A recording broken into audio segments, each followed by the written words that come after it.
Vamos ler Tiago 1, 13 até o 18. Vai dizer o seguinte: depois, havendo a concupiscência concebida, dá luz o pecado. O pecado, sendo consumado, gera a morte.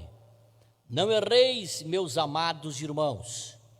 Toda boa dádiva e todo dom perfeito vem do alto, descendo do Pai das luzes, em quem não há mudança nem sombra de variação. Segundo a sua vontade, Ele nos gerou pela palavra da verdade, para que fôssemos como primícias das suas criaturas. Amém? Sentem adorando a Deus. Meus amados irmãos, nós estamos estudando sobre Tiago, sobre essa carta de Tiago, e eu quero aproveitar para me saudar aqui todos os nossos internautas que estão nos assistindo através da transmissão desta programação, desse culto, que é o culto do clamor, que nós, todas as segundas, nós buscamos a Deus aqui com os irmãos. Meus amados, nós estamos falando sobre como viver com sabedoria, é a carta de Tiago. Nesse tópico que eu quero meditar nessa noite, nós vamos falar como lidar de forma sábia com as tentações. Como lidar de forma sábia com as tentações. Uma pessoa madura, meus amados irmãos, ela é paciente nas provas. É paciente nas provas. E uma pessoa imatura, ela transforma as suas provas, suas provações em tentações. Por isso que muitas pessoas, meus amados irmãos, muitas pessoas, quando entram em provações, elas conseguem fazer daquela provação algo mais grave do que de fato é aquela provação. Por causa da imaturidade, meus amados irmãos. As provas, irmãos, elas são testes enviados por Deus para nós. Tentações, irmãos, elas são armadilhas do diabo, irmãos, enviada por Satanás para nos atingir. E são encorajadas essas armadilhas do diabo enviada para nós, são encorajadas pela nossa natureza caída, que o diabo encontra na nossa natureza caída o encorajamento e uma facilitação para que a pessoa caia nas suas tentações. Por isso, meus irmãos, que o apóstolo Paulo tinha preocupação em dizer que os seus membros estavam subordinados à lei do pecado, porque os nossos membros, irmãos, se não estiverem sobre o domínio, o controle, sobre a orientação do Espírito Santo, ele é uma mola propulsora para que nós venhamos efetivamente cair nas tentações e chegarmos ao pecado. Paulo vai dizer isso na sua segunda carta, da primeira carta que ele escreve à igreja de Corinto, no capítulo 10, no versículo 12, dizendo o seguinte: aquele, pois, que cuida estar em pé, olhe que não caia. Não veio sobre vós tentação senão humana, mas fiel é Deus, que não vos deixará tentar acima do que podeis. Antes, com a tentação, dará também o escape para que possais suportar. Glória a Deus. Meus amados irmãos, quando nós passamos por dificuldade, você que serve a Deus, você que vive uma vida com Deus, quando nós passamos por dificuldade, irmãos, nós somos tentados, irmãos, a questionar o amor de Deus. Todos nós somos tentados a questionar o amor de Deus quando nós, meus amados irmãos, passamos por dificuldade. Vejam bem, e Satanás, irmãos, ele oferece um caminho, um atalho, ele oferece sempre um escape para nós das provas. sempre vai colocar diante de nós uma oportunidade para nós atalhar, para nós escapar da nossa provação. E isso acaba nos colocando, irmãos, uma tentação. Satanás, para nós fugir da nossa provação, ele coloca um escape que é uma tentação. Nós somos tentados a isso. Exemplo disso, irmãos, Satanás ele sugeriu a Jesus, irmãos, transformar pedras em pães. Jesus estava sendo provado lá no seu jejum. Sabe o que Satanás fez? Quis criar um atalho para Jesus, mostrou pedras e disse: tu pode transformar, ao orar tu pode pedir para que Deus transforme essas pedras em pães. Ou seja, eu estou arrumando um escape para a tua provação, eu quero achar. E ele cria uma tentação para isso, transformar pedras em pães. Era transformar, irmãos, o duradouro, que era a vitória da nossa provação, em algo, meus amados irmãos, passageiro, que era o pão. Satanás sempre vai nos provar, nos tentar melhor, a nós trocar aquilo que é permanente, aquilo que é duradouro, pelo aquilo que é passageiro. Mas Deus, irmão, sempre vai provar a nós, dizendo para ti: eu quero te dar o que é duradouro, o que é permanente, o que não muda, o que é eterno. Louvado seja o nome do Senhor. Satanás sempre vai te provar, te oferecendo coisas fáceis, passageiras, em troca daquilo que é duradouro.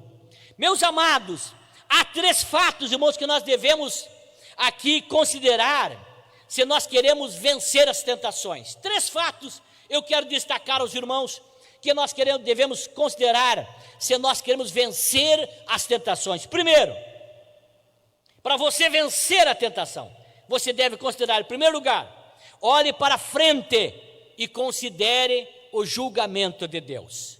Considere o julgamento de Deus.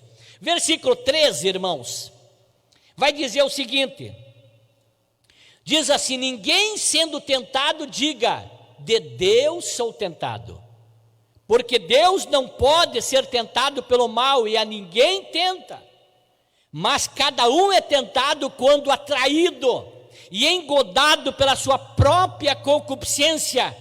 Depois, havendo a concupiscência concebida, dá luz o pecado, e o pecado, sendo consumado, gera a morte. Não erreis, meus amados irmãos, disse Tiago. Então, meus irmãos, para você vencer as tentações, você precisa olhar para frente e considerar o julgamento de Deus. Não culpa, irmãos, não culpe a Deus pela tentação. Deus jamais te tentará. Ele é absolutamente, irmãos, santo para te tentar.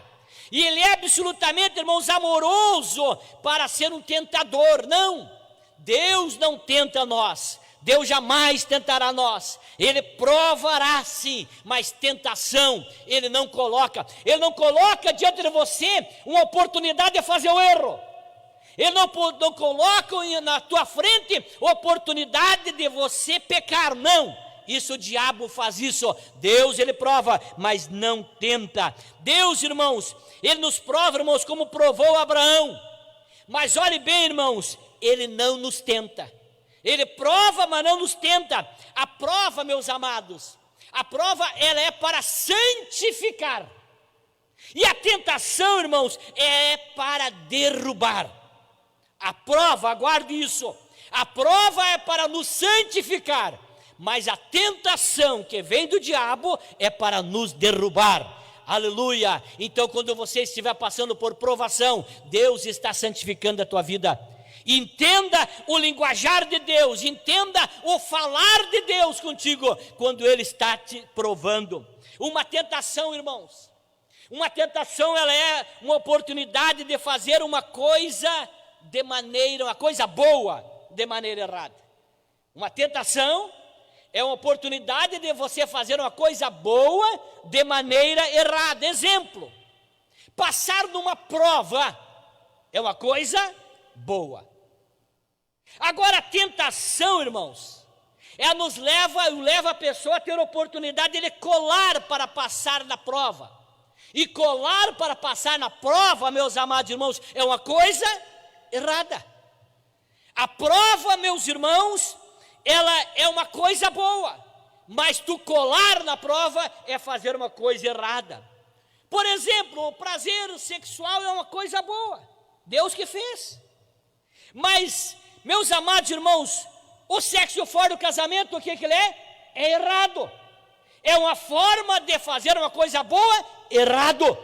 Deus, irmãos, Ele nos prova, mas Ele não tenta você. Então, meus amados irmãos, você precisa entender isso, que Deus, quando nos prova, Ele quer nos santificar. E o diabo quer, quando nos tenta, ele quer derrubar eu e você. Por isso, fuja da tentação.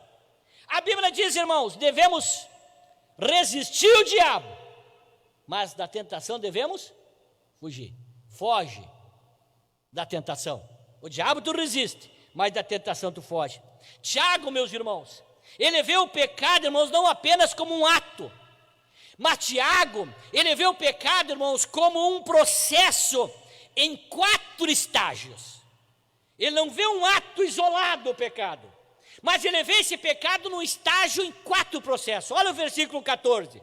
Mas cada um é tentado quando atraído e engodado pela sua própria concupiscência.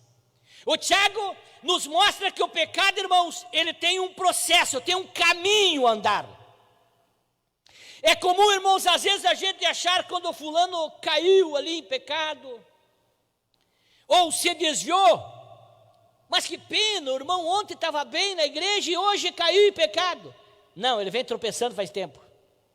Ele vem tropeçando, é um processo. O pecado é um processo. O pecado é um processo, meus irmãos. Primeiro inicia pelo desejo ou a cobiça. É desejar, irmãos. É satisfazer, irmãos, esse desejo fora da vontade de Deus. Como, por exemplo, comer, irmãos, é normal, mas glutonaria é pecado. Dormir, por exemplo, é normal, mas preguiça é pecado. É um processo, meus irmãos. Eu disse que sexo no casamento é algo normal, mas fora do casamento, irmãos, é pecado. Os desejos nossos, irmãos, devem estar sob o controle, irmão, de Deus, e não, irmãos, no nosso controle. Nós devemos, irmãos, controlar os desejos, mas os desejos não podem controlar nós. Disse um pensador que nós não podemos impedir que os pássaros voem sobre a nossa cabeça, mas podemos impedi-los de fazer ninho sobre ela. Eu e você não podemos impedir que algum pensamento entre na mente, mas nós podemos impedi-lo de descer ao coração e executar aquilo que está. Isso é, meus amados irmãos, nós vencermos, meus irmãos, o desejo tem que estar sobre o meu controle e não sobre nós no controle do desejo. Quem serve a Deus, irmãos, ele consegue pela graça do Espírito Santo controlar os desejos pecaminosos, mas quem não serve a Deus, os desejos pecaminosos controlam ele. Vejam bem, eu e você somos livres, podemos fumar maconha. Espera aí, pastor. Podemos fumar cigarro, podemos beber cerveja, podemos, não podemos? Podemos, somos livres. Mas que os desejos estão sob o nosso controle pela graça do Espírito Santo e somos libertos, nós não cedemos ao desejo de quem quer que seja. Porque o desejo está sob o nosso controle com a graça de Deus. Mas tem pessoas, irmãos, que não conseguem deixar de fumar, não passam um dia sem fumar, sem beber, e não conseguem viver uma vida sem estar no pecado. Sabe por quê? Porque ele é dominado pelos desejos. Mas essa noite eu quero levantar a minha mão e convido você a fazer o mesmo. Dizer: Deus, obrigado, porque o Senhor tem me ajudado a eu controlar os meus desejos e não ser controlado pelos meus desejos. Aleluia, bendito seja o nome do Senhor. Primeiro passo, o desejo, a cobiça. Segundo, o engano. O versículo 14 que eu fiz leitura diz assim: mas cada um é tentado quando atraído e engodado pela sua própria concupiscência. Tiago, meus irmãos, ele vai usar aqui duas figuras para ilustrar o engano, irmãos, da tentação. Vejam bem a primeira. Ele usa a figura do caçador, que usa uma armadilha que atrai. Ele usa a figura do caçador que atrai. A Bíblia diz que Deus nos livra do laço do passarinheiro, da peste perniciosa. Ele vai, nos prepara um atrativo, uma armadilha. Lá no interior se fazia arapuca, mas Deus nos livra que é o laço do passarinheiro, é uma arapuca, por exemplo. Mas olha bem, irmão, Tiago, ele usa essa armadilha que atrai. Segunda figura que Tiago usa para nos enganar, irmãos, ele usa a figura do pescador, que usa o anzol como isca. Ele seduz, ele usa o engodo. Tiago começa a mostrar, irmãos, as duas figuras, do caçador e a do pescador. E se Ló, meus irmãos, pudesse ver, se Ló pudesse ver as ruínas, irmãos, que estava por trás de Sodoma e Gomorra, que ele olhou os campos verdejantes de Sodoma e Gomorra e foi para lá, ele foi enganado com os campos verdejantes. Se ele soubesse o que tinha por trás dos campos verdejantes de Sodoma e Gomorra, ele não tinha ido para lá e não teria perdido toda a sua família. Meus amados irmãos, se Davi pudesse ver a tragédia sobre a sua casa, quando ele deitou-se com Betseba, ele não teria sido atraído pela beleza dele, pela sedução da Betseba. Se Davi soubesse. Meus irmãos, tem coisas que eu fico imaginando Davi, depois do que aconteceu, com o que tinha por trás dele ter se deitado com Betseba. Davi, se ele pudesse ter o controle do tempo. Tem um filme que é o Clique, que tu controla o tempo, tu volta, tu vai para frente, mas é só em filme isso. Se Davi tivesse o controle do clique, ele desse um clique para trás e regressasse um pouco, ele não sairia naquela sacada, ele não olharia para Betseba, porque custou caro para a vida de Davi. Ele foi atraído, ele foi engodado. Por certo, jamais Davi teria caído se ele soubesse. O diabo, irmãos, não mostra o que está por trás do engodo, não está por trás do engano, da armadilha. Ele mostra só, irmãos, aquilo que está embelezado.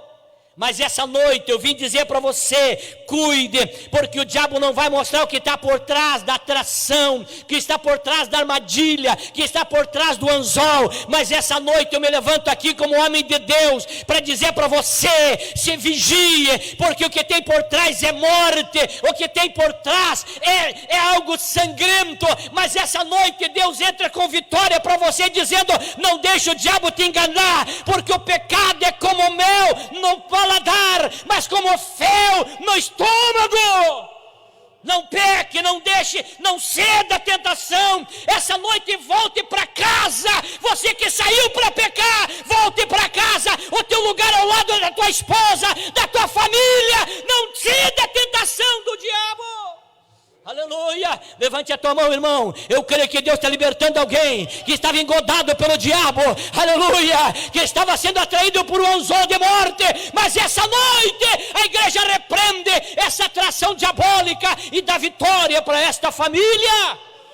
Aleluia, eu creio no poder da palavra. A Bíblia diz, irmãos, que às vezes falamos e às vezes profetizamos, e eu creio que a palavra é reveladora, e essa noite Deus está libertando pessoas que estavam atraídas pelo anzol, pela armadilha, mas Deus está atrás dessa palavra para libertar e para dar vitória.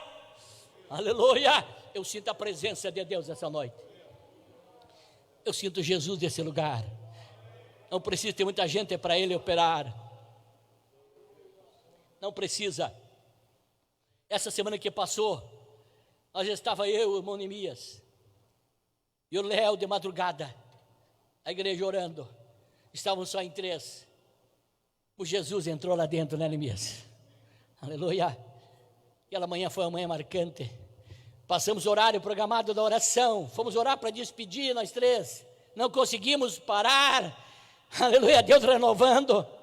E quando eu saí do meu banco, olhei as lágrimas que estavam ali no meu banco, e passei pelo banco do Neemias, e passei pelo banco do Léo, e eu pude ver as lágrimas molhando o banco. Eu disse: Jesus, não precisa muita gente para se manifestar. Essa noite creia que Jesus está aqui para falar conosco e para dar vitória, para estender as suas mãos. Precisamos identificar, irmãos, a arapuca do diabo e a isca do diabo.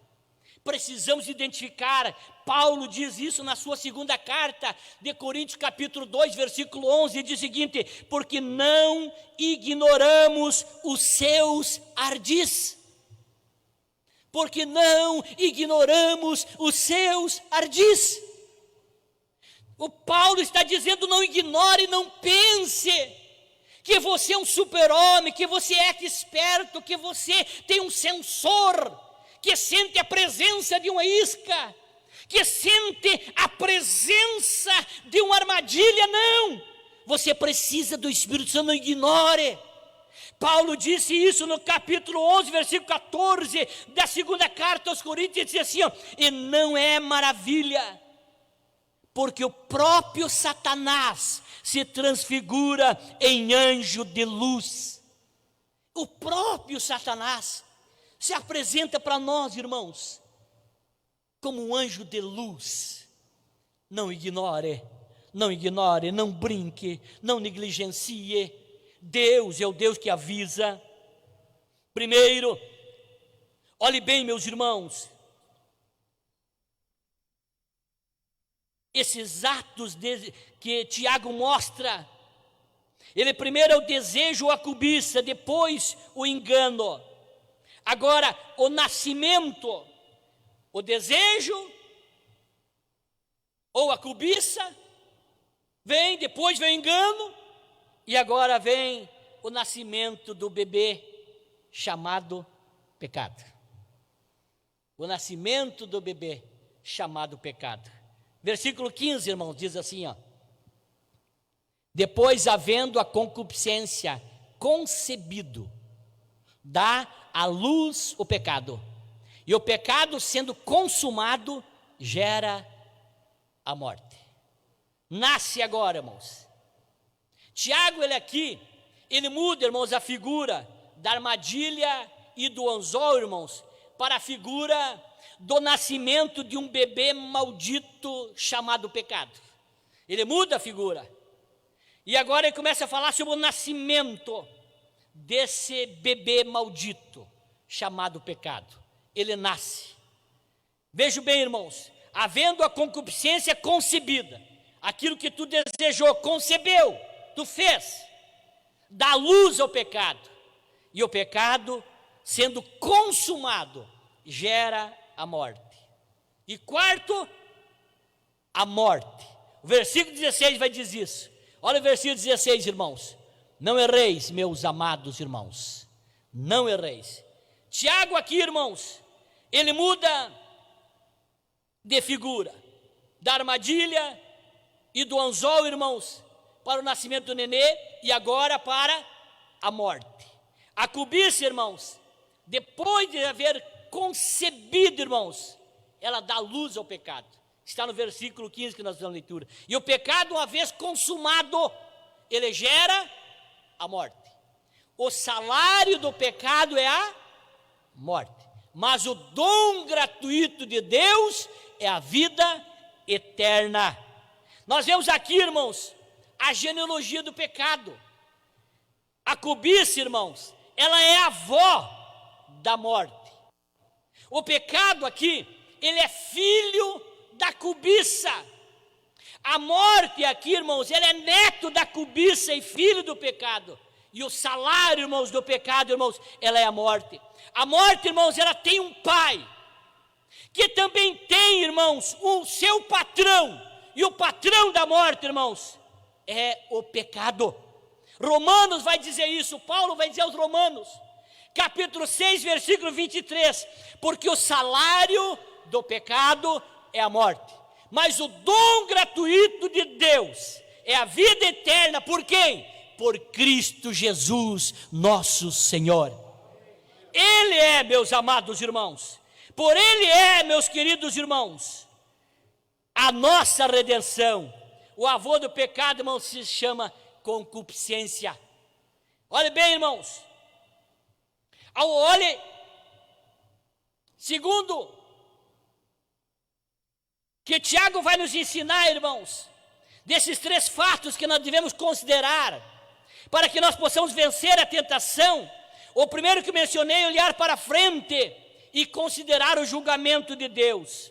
O segundo, meus amados irmãos, é olhar em redor e considerar a bondade de Deus. Olhar ao redor é a forma de nós vencer, irmãos, a tentação. E é nós vencer, irmãos, as provações, olhar ao redor e ver a bondade de Deus. Olha o versículo 17, estamos estudando sobre Tiago, então temos que ler sobre Tiago. 17 diz assim, ó: toda boa dádiva e todo dom perfeito. Toda boa dádiva e todo dom perfeito vem do alto, sendo do Pai das luzes, em quem não há mudança nem sombra de variação. Devemos olhar, irmãos, e ver que de Deus, irmãos, só podemos receber bondade. É isso, irmãos. Quando Satanás, irmãos, tentou Eva lá no jardim do Éden, irmãos, e também Jesus no deserto, ele estava questionando o quê? O amor de Deus. Você lembra o que ele fala com Eva? Ele não quer que você conheça a verdade, porque se você comer da fruta, você vai ter o conhecimento dele, vai abrir teus olhos.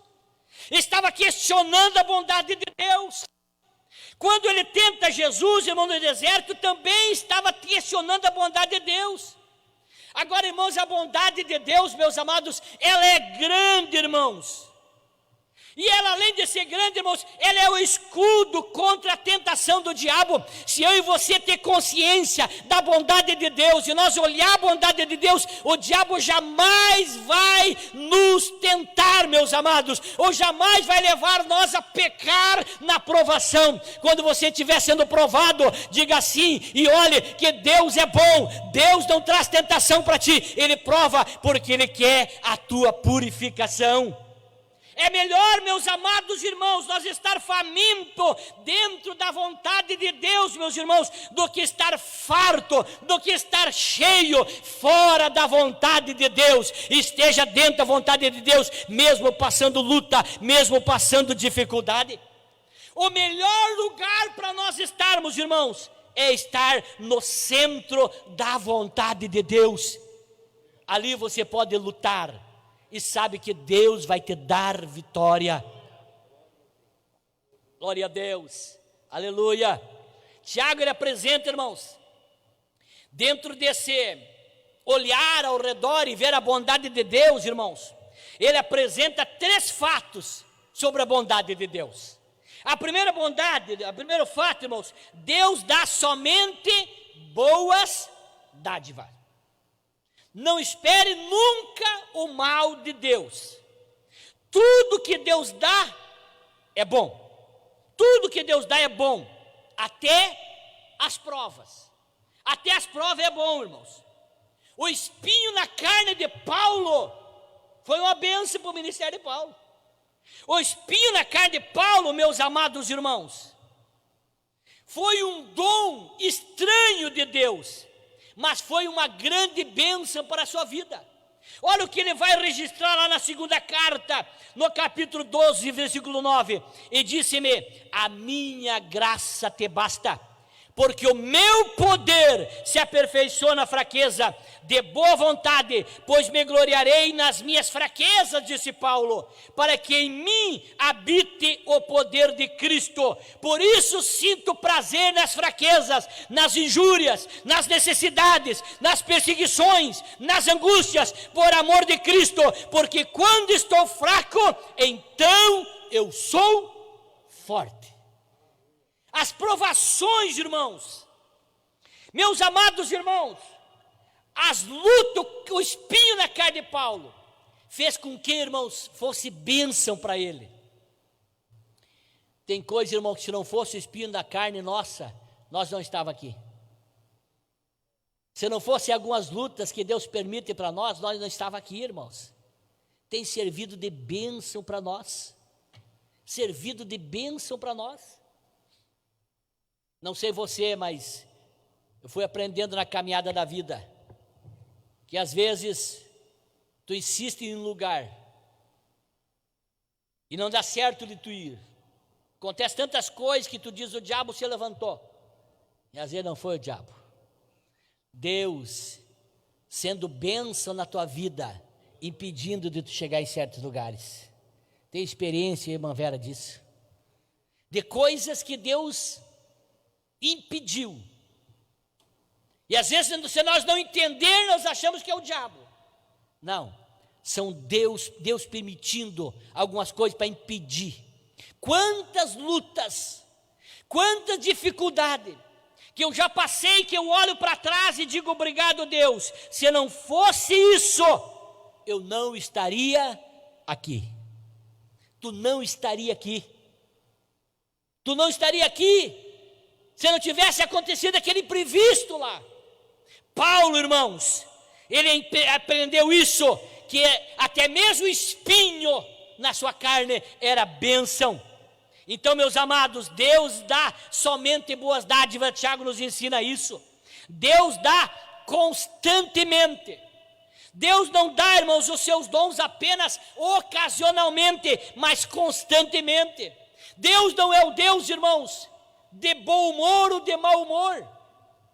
Deus não amanhece o dia e diz, pois bem, hoje eu vou tirar o que eu tinha dado para o fulano e para o ciclano. Não. Deus, Ele dá, irmãos, permanentemente. Os rios de Deus, irmãos, são caudulosos, irmãos. O texto vai dizer que Ele derrama, meus amados irmãos. Não dá de conta gota, não, mas Ele derrama. Então, primeiro, olha bem, irmãos, dos três aspectos, três fatos que o Tiago nos mostra a vontade de Deus. Primeiro, Deus dá somente boas dádivas. Segundo, Deus dá constantemente. Deus continua te abençoando. Deus continuará. E terceiro, Deus não muda. Deus não muda. Hoje Deus está de mau humor comigo. Deus não muda. Nada que nós façamos muda Deus. Deus não pode mudar, irmãos, para pior. Sabe por quê, irmãos? Porque Ele é santo, não tem como Ele mudar para pior.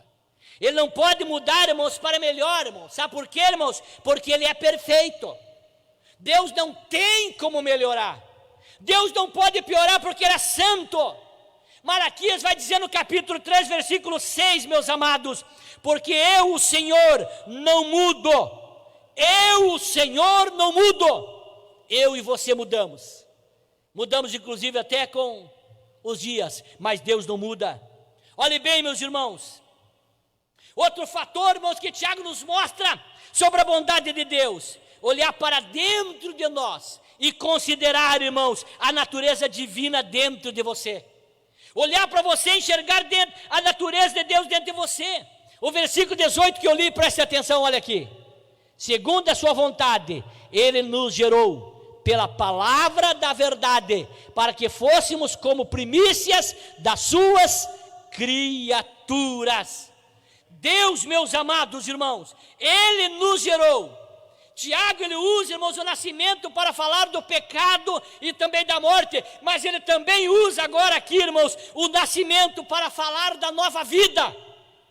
Que nós nascemos para a nova vida, irmãos. Muitas vezes, meus amados irmãos, é fácil nós julgar a espiritualidade dos outros, irmãos.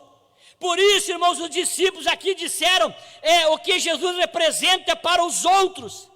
Quando Jesus pergunta para os discípulos, o que dizem os homens de mim? Os discípulos disseram para o Senhor, um diz que tu é Elias, tu isso e aquilo. E agora Jesus pergunta para eles, e o que vocês dizem de mim? Mateus 16 e 15, Disse-lhes ele: e vós quem dizeis que eu sou?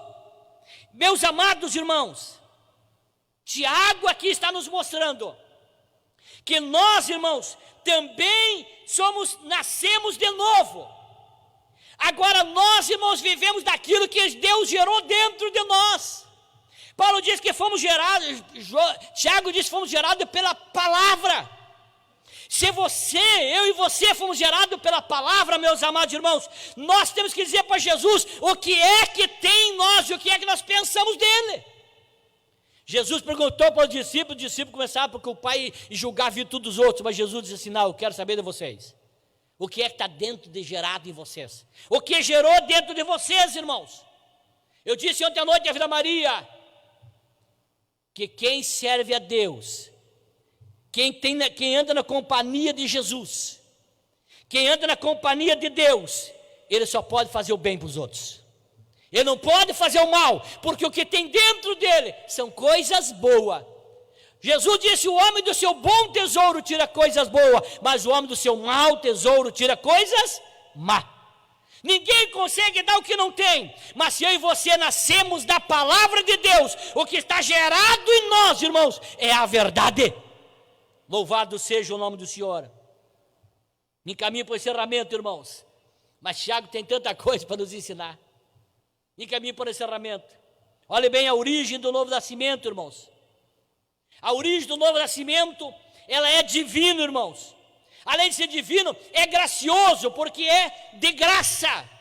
Nicodemos, irmãos, ele pensou que precisava voltar ao ventre da sua mãe, mas não, irmãos. Jesus deixou bem claro, irmãos, que ele não basta saber, mas ele é preciso nascer de novo. Escuta essa leitura aqui, já me encaminho para o encerramento. João 3:2. Então foi ter de noite com Jesus e disse-lhe: Rabi, disse Nicodemos, bem sabemos que és mestre vindo de Deus, porque ninguém pode fazer estes sinais que tu não fazes, se Deus não for com ele. Jesus respondeu e disse-lhe: na verdade te digo que aquele que não nascer de novo, não pode ver o reino de Deus. Meus irmãos, não basta nós saber da Bíblia, precisa nós nascer de novo. O que salva nós não é o conhecimento que temos da Bíblia, mas é o que ela gerou em nós. Por isso Jesus queria saber o que é que tinha gerado dentro dos discípulos, e perguntou: o que vocês dizem de mim? Porque Nicodemos, irmãos, ele sabia muito bem, meus amados, ele sabia muito bem a palavra, mas Jesus disse: não basta ter conhecimento, não basta ter o intelecto, tem que descer o coração e tem que nascer de novo. E o nascimento de novo, irmãos, não vai somente da leitura, é uma ação do Espírito Santo que atua nas nossas vidas. Nós não, irmãos, nascemos de novo por causa dos nossos pais.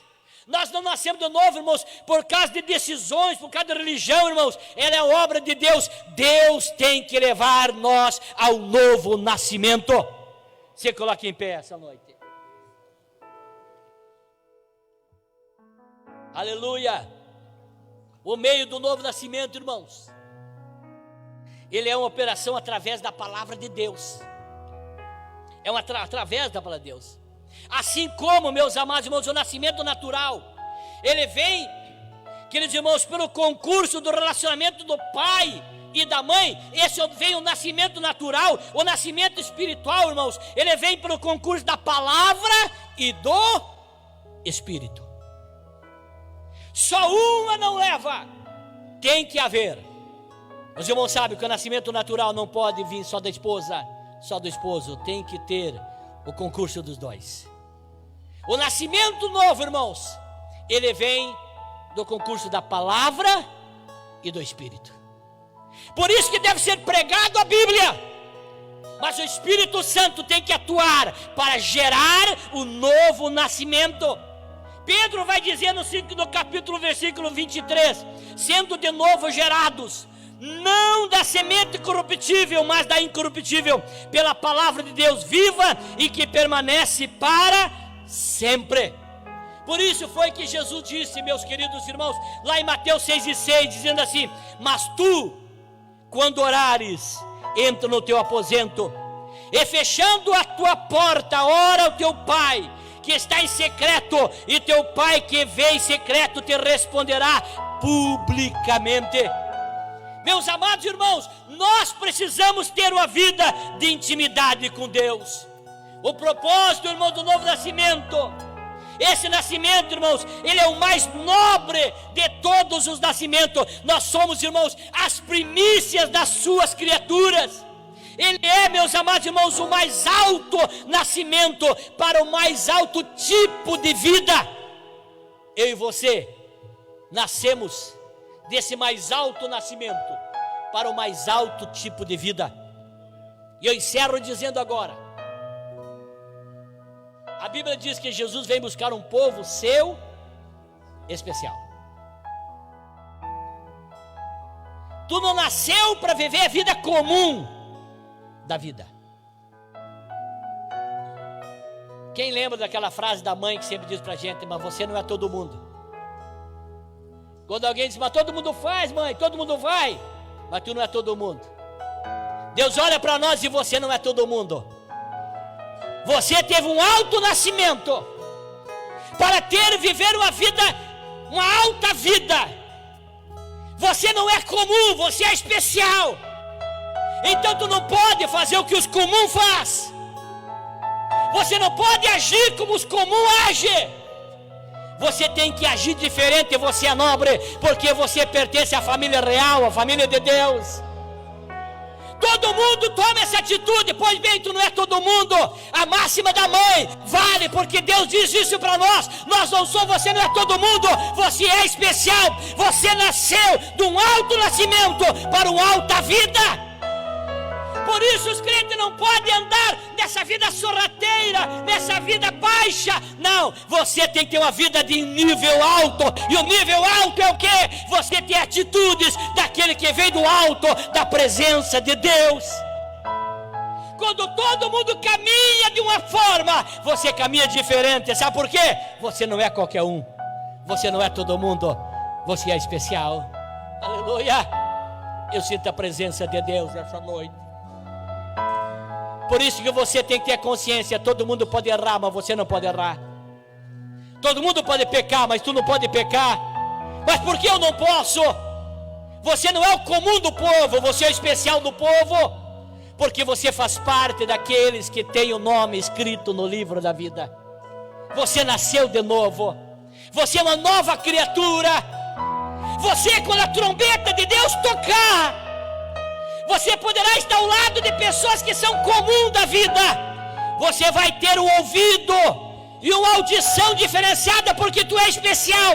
Tu vai ouvir o toque da trombeta. Alguém que é comum vai estar do lado e não vai ouvir, mas tu vai ouvir, porque teu ouvido é diferenciado. Você teve um nascimento novo. A tua audição é para o céu. Você vai ouvir o toque da trombeta. Aleluia, aleluia. Glória a Deus.